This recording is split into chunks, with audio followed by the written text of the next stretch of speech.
C'est sans doute l'une des régions les plus méconnues d'Europe, la Skipéria, plus souvent appelée Albanie.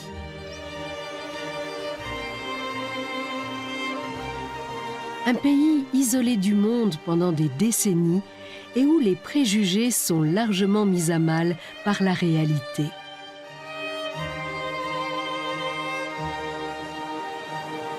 L'Albanie est pauvre, mais aussi très riche. Les massifs montagneux y sont abondants, les paysages diversifiés. Ses chaleureux habitants cultivent un style de vie méditerranéen. Visiter l'Albanie, c'est être prêt à se laisser surprendre.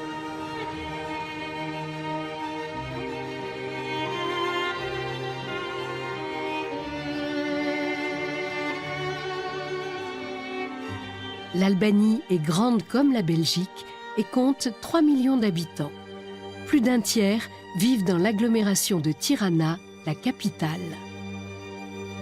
La deuxième partie de notre voyage nous mène vers le sud et l'est du pays.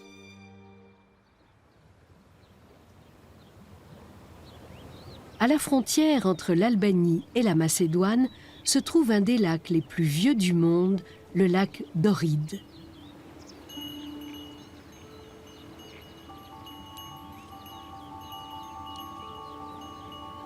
Sa superficie est de 350 km². Ce lac, d'origine tectonique, existe depuis au moins 1 million d'années. À titre de comparaison, le lac Léman n'a que 15 000 ans.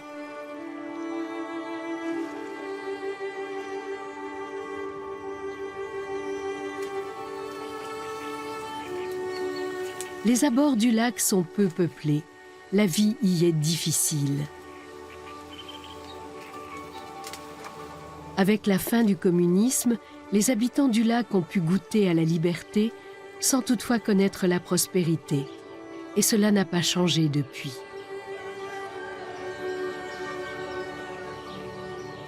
Au cours des dernières années, beaucoup sont partis vivre ailleurs.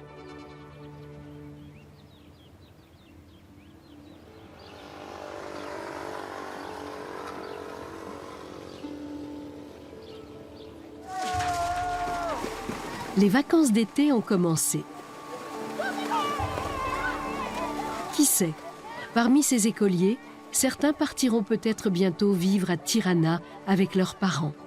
Ou bien ils tenteront leur chance en Europe de l'Ouest, comme tant d'autres habitants du lac d'Ohrid. Les lacs très anciens comme le lac d'Ohrid sont la mémoire à long terme de la nature. Ils abritent des reliques de faune et de flore d'eau douce remontant au Tertiaire, tout comme de nombreuses espèces endémiques. Parmi elles, la truite d'Ohrid, une espèce que la surpêche a menée au bord de l'extinction. Depuis 2 ans, l'Albanie a interdit la pêche dans le lac d'Ohrid. Mais Flamour Zelko et Astrid Tosca ne se sentent nullement concernés. Cela fait des décennies que les deux amis pêchent la truite ici. Les bons jours, chacun arrive à en tirer un revenu d'une quinzaine d'euros.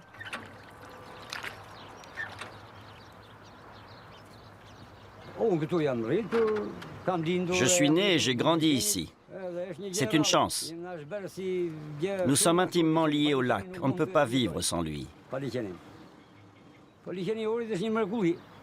Le lac d'Ohrid est un miracle. Il est beau, le paysage autour magnifique, et les vacanciers l'apprécient. On y trouve toutes sortes de poissons. La truite, que nous appelons ici le roi des poissons, et puis le saumon, l'anguille et d'autres encore. Plus de 30 ou 40 espèces.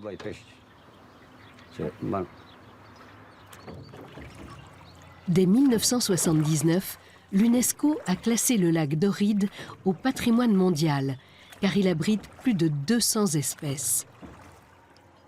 Alors qu'elle a survécu à la dernière glaciation, la truite d'Ohrid risque aujourd'hui de disparaître. Elle est vendue partout autour du lac. Avec ses points rouges, elle est facilement identifiable.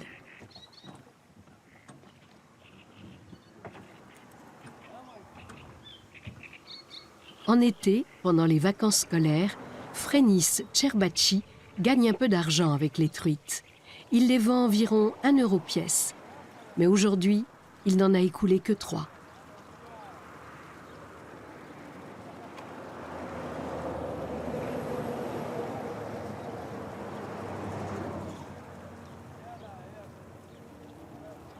Pas de quoi aider vraiment la famille. La fête foraine s'est installée à Pogradec, la plus grande des villes autour du lac.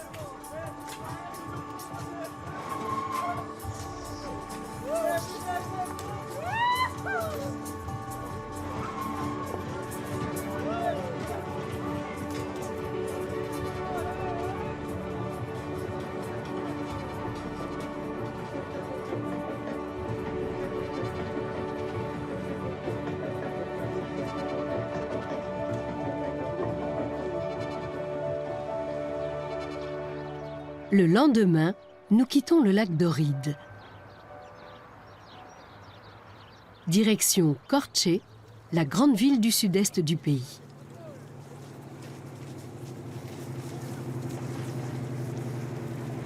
Il y a quelques années, des ingénieurs des mines ont creusé sans le vouloir jusqu'à une source qui ne s'est jamais tarie depuis.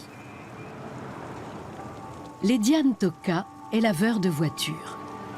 Il lave 4 à 5 véhicules par jour. Un nettoyage simple coûte 200 lek, soit 1,40 euro. Ledian gagne environ 7 euros par jour. La moitié est pour lui, le reste, il le donne à ses 7 frères et sœurs. Je suis ici toute la journée. On attend des heures entières, on n'est jamais sûr de rien. Parfois une voiture arrive, parfois rien. C'est frustrant, démoralisant.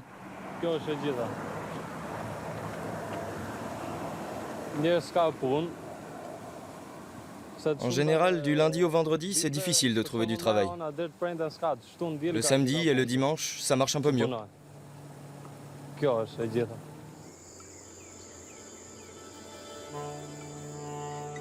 Des montagnes longeant le lac d'Ohrid, nous descendons vers le sud, vers la vallée de Korçë.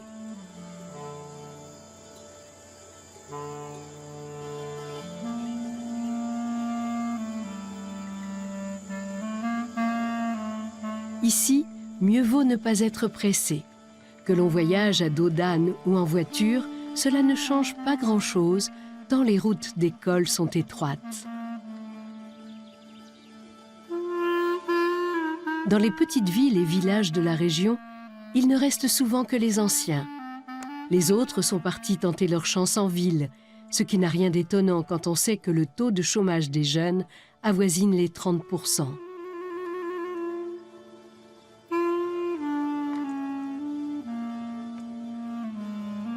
Manuela Kreska n'a pas ce problème. La jeune femme n'a pas un, mais 2 emplois. Professeure de mathématiques la journée, elle travaille dans le café de ses parents dès la fin des cours. Le bunker familial sert de lieu de stockage pour l'eau de vie faite maison. En Albanie, pas moyen de les éviter. Aucun autre pays au monde ne compte autant de bunkers. Presque 200 000 en tout. Ils sont partout, dans les arrière-cours, dans les champs, au milieu des villes, autant de vestiges de la dictature communiste. Manuela entretient une relation particulière avec le bunker familial. La présence de ce bunker m'évoque le passé, mon enfance. Il me rappelle des moments heureux avec mes amis et ma famille. Quand je suis près de lui, je me sens plus libre.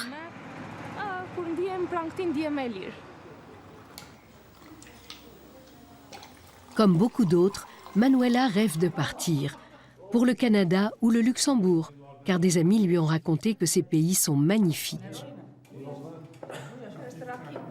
Et si ça ne marche pas, elle reprendra le café de ses parents, ainsi que la production de raki avec les prunes du verger familial. Avec ses 50 000 habitants, Korče est le centre économique du sud-est albanais.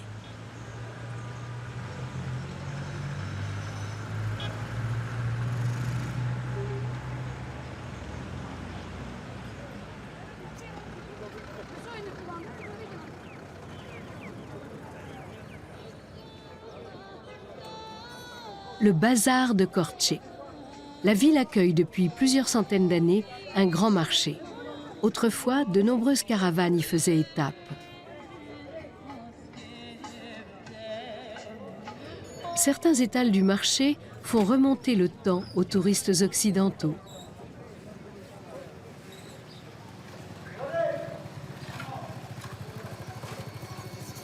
Quant à l'atelier du forgeron Petrit Kovači, il semble tout droit sorti du XIXe siècle.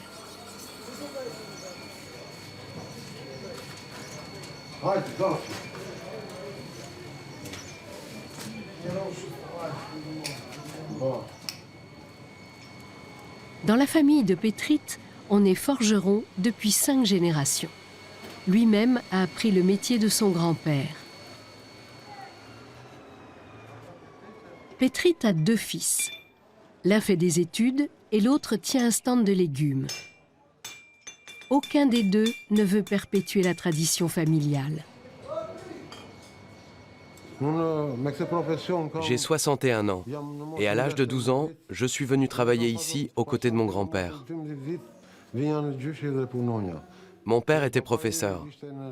Il enseignait la mécanique à l'école professionnelle. Mon grand-père travaillait dans la boutique. Et moi, ça me plaisait, je l'aidais.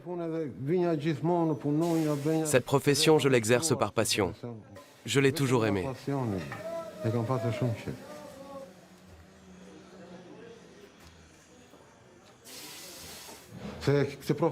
Ce métier se transmet de génération en génération. Je ne peux pas vous dire depuis combien de temps. Ma famille a toujours vécu de ce travail. Pour moi, c'est comme de l'architecture. Aujourd'hui, il n'y a plus de perspective pour cette profession. Mais moi, je continuerai jusqu'à la fin de mes jours.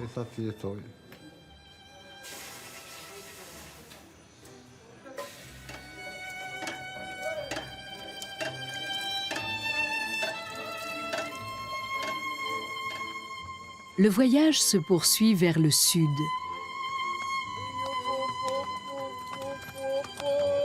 Ici, il n'est pas rare de croiser des carrioles tirées par des chevaux. Baressa et Islam Kreka collectent ce dont les autres ne veulent plus. Le ramassage des ordures n'est pas toujours bien organisé dans la campagne albanaise.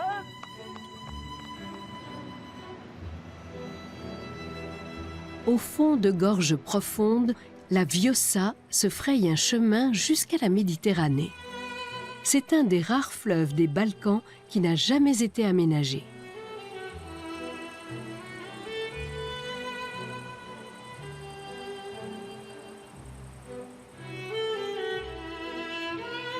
Mais le gouvernement albanais a récemment prévu de construire un grand barrage en aval du fleuve. Le professeur de biologie, Argir Proko, en est persuadé. Un tel projet entraînera la fin de l'équilibre fragile du fleuve et de la nature. Il faut préserver l'environnement, veiller à la santé des gens, à l'air que nous respirons, pour éviter les sources de virus et de maladies graves. Le plastique aussi est cancérogène. La pollution de notre milieu est l'une des pires choses que l'homme ait engendrées, en particulier celle des cours d'eau. Si on la compare avec les autres rivières albanaises, la Vjosa est l'une des moins polluées.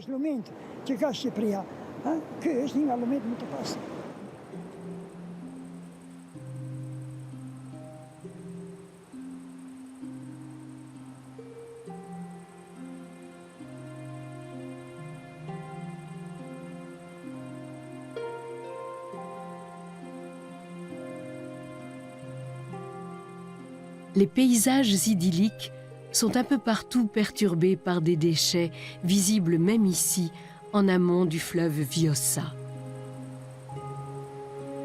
Les décharges illégales sont légion dans le pays.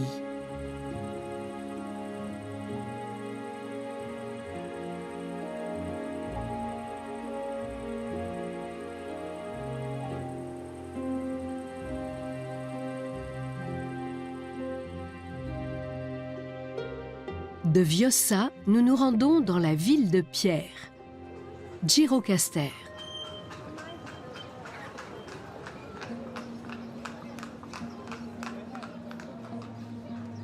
Depuis 2005, Gjirokastër est inscrite au patrimoine mondial de l'UNESCO. Certaines maisons ressemblent à de petites forteresses. Depuis des siècles, elles se pressent autour du château dans la vieille ville. Necip Skendouli a grandi dans une des plus belles demeures de la ville, qui date d'il y a 300 ans. La famille d'Enver Hoxha vivait autrefois non loin de là. Après avoir pris le pouvoir en 1944, le dictateur a décidé que la maison de Necip appartenait désormais à l'État. Necip a dû attendre les années 90 pour récupérer son bien. L'entretien de cette maison nécessite beaucoup d'efforts. Ce qui m'attriste, c'est que je n'aurai pas les moyens financiers pour conserver longtemps cette maison en état. En 2005, l'UNESCO a donné 2 millions d'euros à la ville pour la préservation des plus belles demeures. Et bien que celle de Necip en fasse incontestablement partie, il n'a jamais rien touché. L'argent a été détourné. La confiscation de notre maison par le système communiste a été une douleur pour toute ma famille. Même si j'ai toujours pensé qu'un jour, cette demeure nous reviendrait. Mais la restitution de la maison ne suffit pas. Ma famille a beaucoup souffert et le préjudice moral n'a pas été réparé.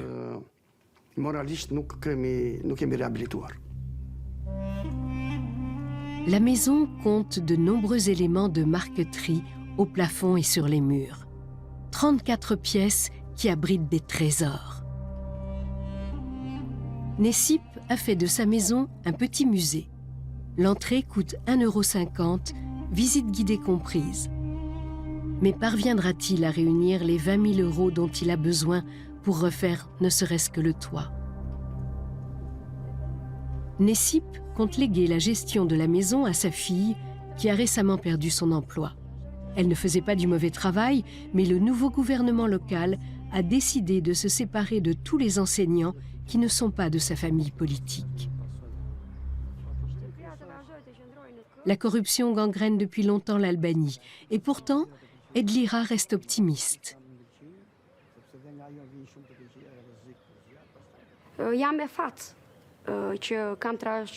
J'ai eu la chance de pouvoir hériter de ce bien.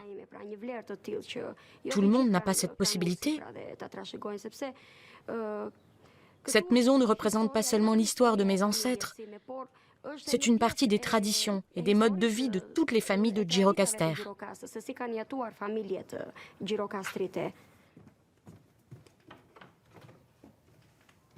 Des couloirs secrets relient entre eux les différents étages de la maison. Durant la période communiste, Necip a vécu dans cette unique pièce, avec sa sœur et ses parents, pendant 20 ans. J'étais petit et je ne comprenais pas tout. Je ne connaissais pas la vie. Mais mes souvenirs dans cette chambre sont ceux d'une petite prison.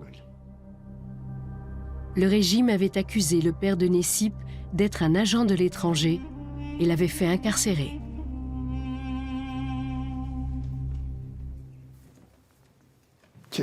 Pour moi, la sérénité a disparu à jamais. Lors de la modification du système, nous avons d'abord ressenti une joie indescriptible. Puis au fil des années, une déception sans nom. On y croyait. Bien sûr, les années perdues ne se rattraperont pas. Aujourd'hui, la situation est redevenue la même, mais sous une autre forme.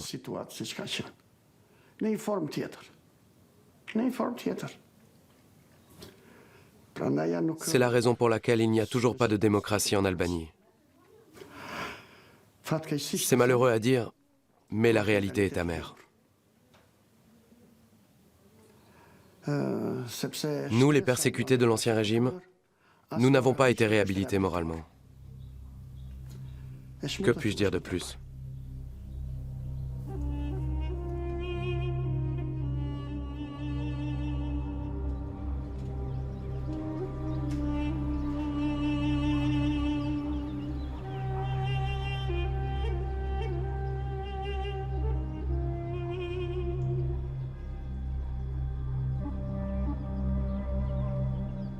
De Gjirokastër, nous poursuivons vers Butrint, au bord de la mer Ionienne.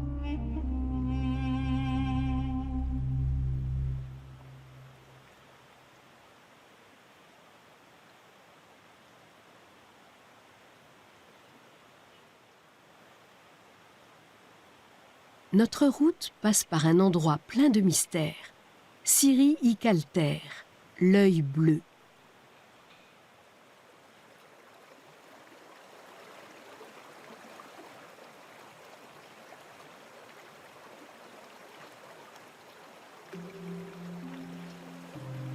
Une source souterraine d'au moins 50 mètres de profondeur au milieu d'une forêt enchantée. Des plongeurs du monde entier ont tenté de descendre jusqu'à l'endroit où surgit la source. Personne n'y est jamais parvenu. Avec ses 6 mètres cubes d'eau débités à la seconde, l'œil bleu est considéré comme la source la plus importante du pays. En Albanie, les paysages se succèdent et ne se ressemblent pas. À 30 km de là, c'est un paysage de montagnes arides. 30 km dans l'autre direction, la mer Méditerranée. Et entre les deux, l'œil bleu et sa forêt luxuriante digne de celle d'Amérique du Sud. À l'époque de la dictature, l'accès au site était réservé aux seules élites du Parti communiste. À 20 km vers l'ouest, nous rejoignons la lagune de Butrint. Lade Uzi est mytiliculteur depuis plus de 30 ans. Au bord de la Méditerranée, les conditions d'élevage des moules sont idéales. Dans les eaux saumâtres de la lagune, eau salée et eau douce se succèdent toutes les 6 heures. Et les bactéries qui ailleurs posent d'importants problèmes aux mytiliculteurs ne résistent pas à ces changements. Les moules sont placés dans des filets étroits, longs d'une centaine de mètres. Les moules sont très fécondes. Une seule peut engendrer de 1 à 2 milliers de larves. Quand elles ont passé 2 à 3 ans dans l'eau, Lade peut enfin les cueillir.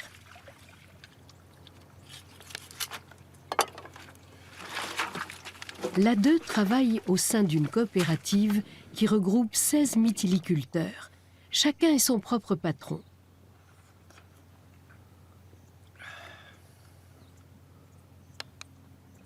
Chaque jour, il passe 2 à 3 heures sur l'eau.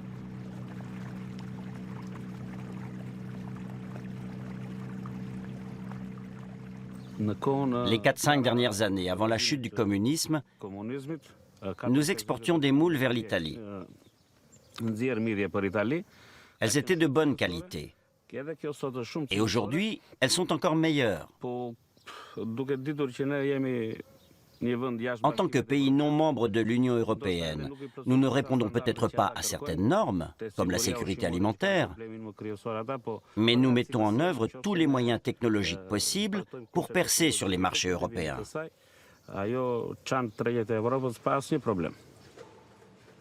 De retour à terre, les moules fraîchement récoltés sont préparés et entreposés en chambre froide. Le bâtiment, qui appartient à la coopérative, surprend par sa modernité. On est bien loin du délabrement qui caractérise le post-communisme en Albanie. L'équipement, acheté en Italie, fait la fierté de l'A2. Aujourd'hui, l'A2 a récolté 41 kilos de moules. Après être passé dans la machine, il reste 20 kilos pour la vente. Sur le marché, l'A2 va en obtenir 2000 lek, soit une quinzaine d'euros. Nous voulons que le marché à l'exportation s'ouvre pour nous aussi. Ici, on pourrait employer 500 à 600 personnes. Alors qu'aujourd'hui, pour exploiter le potentiel que nous offre le lac de Butrint, nous ne sommes qu'un petit nombre, avec des moyens réduits. Si jamais le marché d'exportation se libéralise, le développement de l'exploitation sera notre priorité.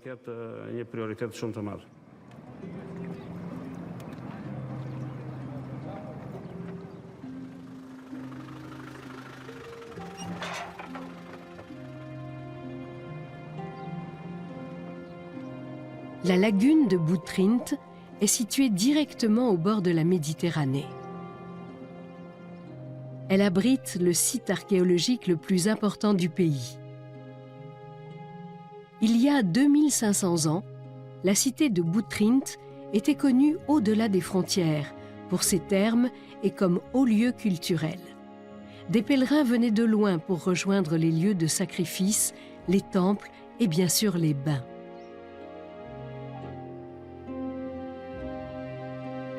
Le poète romain Virgile a même décrit Butrint comme étant une petite Troie.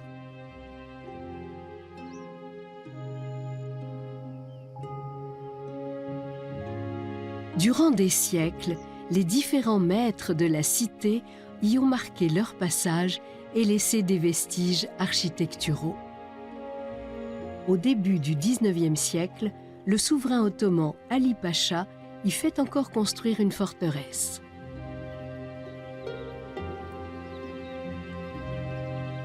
De Butrint, nous remontons vers le nord en traversant un massif montagneux. Dukat, au centre de l'Albanie, culmine à 800 mètres au-dessus de la mer.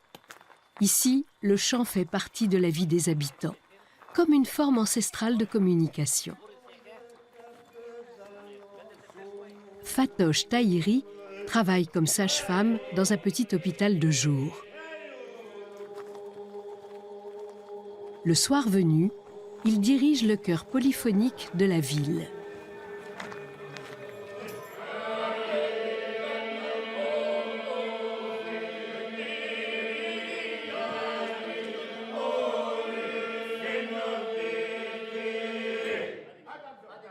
Tout comme Fatosh, les autres chanteurs travaillent la journée. Le chœur a donné des concerts dans tout le pays et même au-delà, en Israël et aux Pays-Bas. Ce chant présente des similitudes avec le gospel. Un des choristes interpelle le groupe et les autres répondent à plusieurs voix.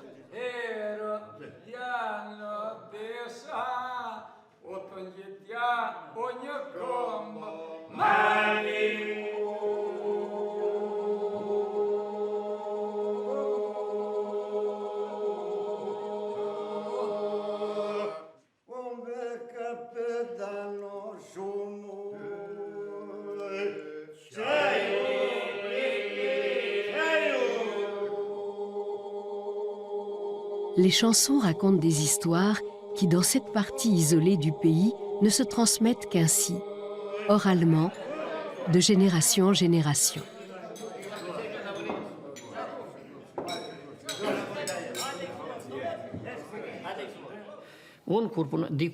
Autrefois, en tant que bénévole, j'initiais les enfants à la chanson traditionnelle de la région de la Bérie. C'était la génération des années 90, avant le changement du système. Depuis, les programmes scolaires ont changé. Mon rêve était que les jeunes puissent apprendre le plus de choses possible sur leur patrimoine culturel. que ce soit sur le folklore, la polyphonie, les chansons, et aussi les coutumes et les traditions.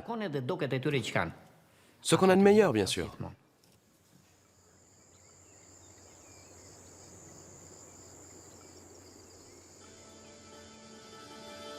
En passant le col de Logara, nous repartons vers la mer Ionienne. L'Albanie est un pays d'une grande beauté. Le New York Times a récemment publié une liste des 50 endroits du monde qu'il faut avoir vus au moins une fois au cours de sa vie. En 4e position et devant tous les autres sites en Europe, se trouve la côte méditerranéenne albanaise.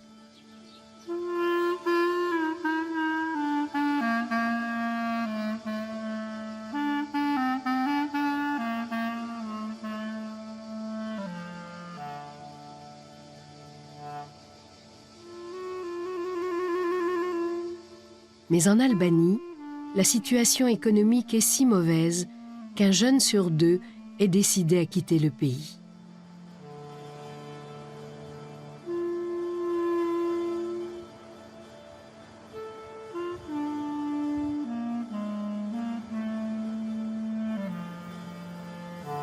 La solution pourrait venir du tourisme. Avec ses eaux transparentes et ses plages quasi désertes, l'Albanie a sans conteste des arguments en sa faveur.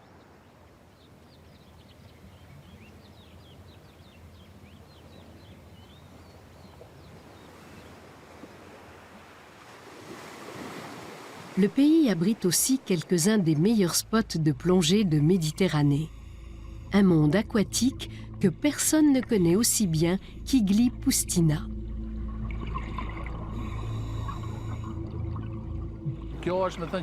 Ce n'est pas comme en mer Rouge, en Polynésie ou bien en Italie. C'est très particulier ici.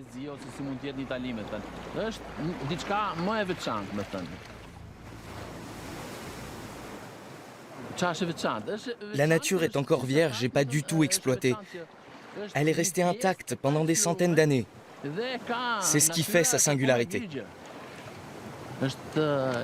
En plus, sous l'eau, vous pouvez trouver des navires romains, ou bien des épaves de la Première ou de la Seconde Guerre mondiale.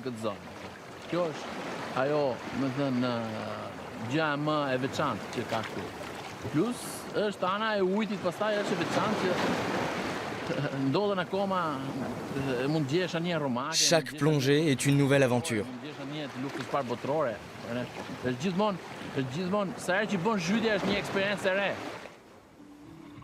Autour de la péninsule de Karaburun, on recense plus d'une dizaine d'épaves, la plupart datant de la Première Guerre mondiale. Parmi elles, le HMS Phoenix, le seul navire de guerre anglais que la flotte des Habsbourg a réussi à couler.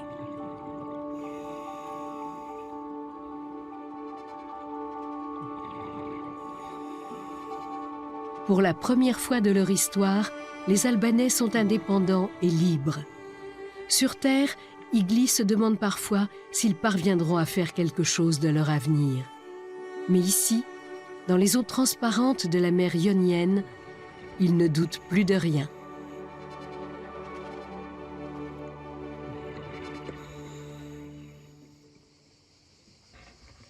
Nous continuons vers le nord, en direction du parc national de Karavasta.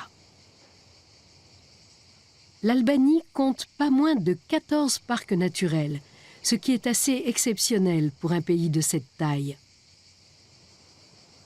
Mais trop souvent, ces zones n'existent que sur le papier et rien n'est fait concrètement pour protéger la nature. Ici, dans la plus grande lagune du pays, la situation est différente. Le parc national de Karavasta abrite une des 2 plus grandes colonies de pélicans frisés d'Albanie. Ailleurs en Europe, ces grands oiseaux ont disparu. Et même en Albanie, leur nombre a diminué pendant des années. Mais aujourd'hui, les populations sont stables. Dorian Nazi est ornithologue. Au printemps dernier, il a recensé près de 50 couples nicheurs à Karavasta.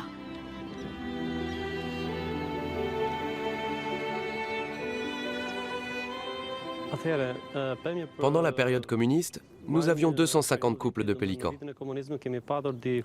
Avec l'avènement de la démocratie, leur nombre a été réduit de façon significative. Une bonne partie de la population des environs ne connaissait pas leur valeur. Nous sommes arrivés à un point critique en 1997, lors des troubles politiques qui ont eu une répercussion à l'échelle nationale. Depuis et jusqu'à aujourd'hui, nous avons assisté à une augmentation de leur population, du nombre de couples reproductifs, mais aussi de la colonie en général. Le pélican frisé est un des plus grands de son espèce. Près de 5% de sa population mondiale vit aujourd'hui à nouveau à Karavasta. Autrefois, les pêcheurs locaux ne se préoccupaient guère des pélicans. Depuis quelques années, des bouées les tiennent à distance. Dorian Nazi et ses collaborateurs sont aussi parvenus à réduire fortement les écoulements d'eau usée dans la Méditerranée. Une victoire tout aussi importante que le sauvetage du pélican.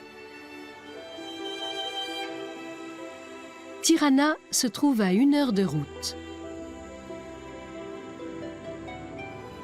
Tirana n'est pas seulement la capitale du pays, elle est aussi l'épicentre de la confrérie des Bektashi, une communauté islamique libérale et ouverte sur le monde.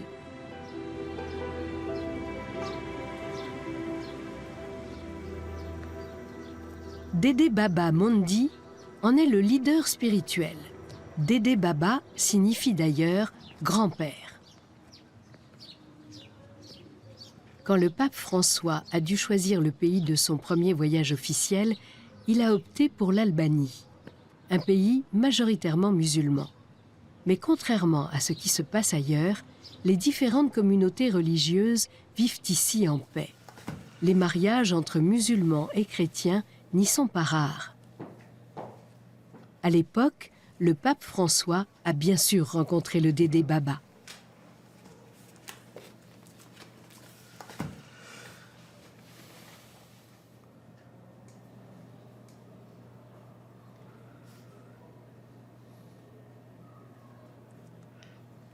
Tolérants et non dogmatiques, les Bektashi acceptent même que le prophète soit représenté. Ils sont la preuve vivante que musulmans et chrétiens peuvent cohabiter pacifiquement. Mais comment se définit le bektashisme? Et quelles sont les croyances des Bektashi? Le bektashisme est un ordre soufi, un cheminement mystique de la religion. Le bektashisme est libéral dans le meilleur sens du mot. Il respecte toutes les personnes, indépendamment de leur religion, leur provenance, leurs idées politiques, leur couleur ou leur race. Nous respectons les deux sexes. L'homme et la femme sont égaux. Ils prient ensemble depuis plus de 800 ans.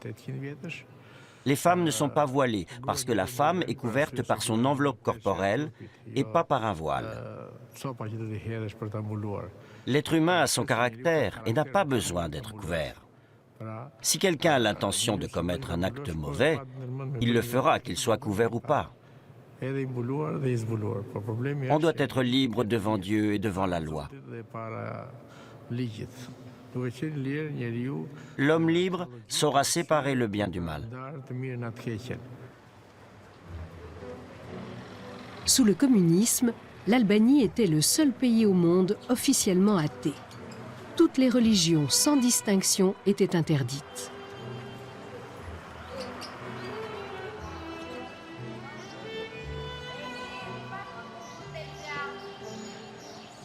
Après 1990, de nombreuses églises et mosquées ont été reconstruites. Le centre mondial de la confrérie des Bektashi se trouve à la périphérie de Tirana.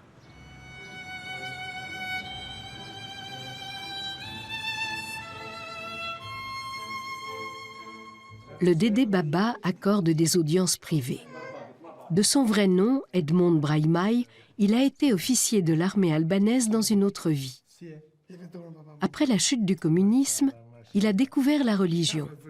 Et depuis 4 ans, il est le leader spirituel des Bektashi du monde entier.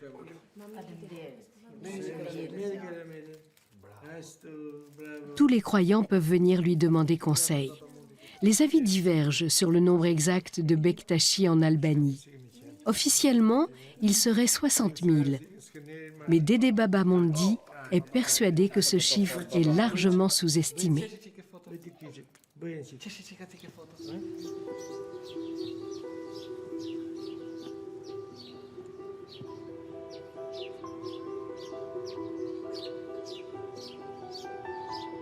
Le Dede Baba vient se recueillir devant la statue de Hadji Bektash, qui a fondé la confrérie il y a 700 ans.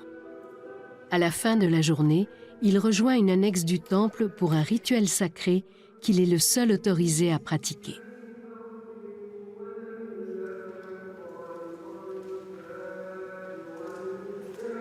Il vient saluer les 4 chefs spirituels qui l'ont précédé. Durant des décennies, les Bektashi ont été persécutés et même assassinés à cause de leur foi.